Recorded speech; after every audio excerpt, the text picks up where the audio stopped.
Alamin naman natin ang mga paghahanda sa Undas sa Pangasinan kung saan karaniwang dumadaan ang mga bumabiyahe papunta sa mga probinsya sa norte.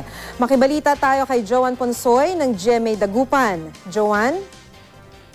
Maki, itinaas na ng Pangasinan Police Provincial Office sa Red Alert status ang pagbabantay ng seguridad sa lalawigan ngayong nalalapit na Undas. Mahigit 1,000 pulis ang itatalaga sa mga assistance center at pangunahing kalsada. Magiging maigpit ang monitoring ng PNP sa mga pamilihan, sementeryo at bus terminal.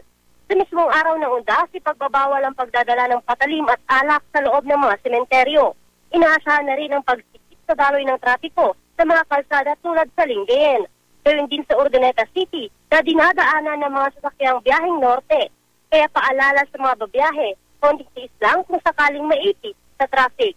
Yan muna ang latest mula sa Pangasinan. Joan Punsoy, Nagbabalita, Pilipinas.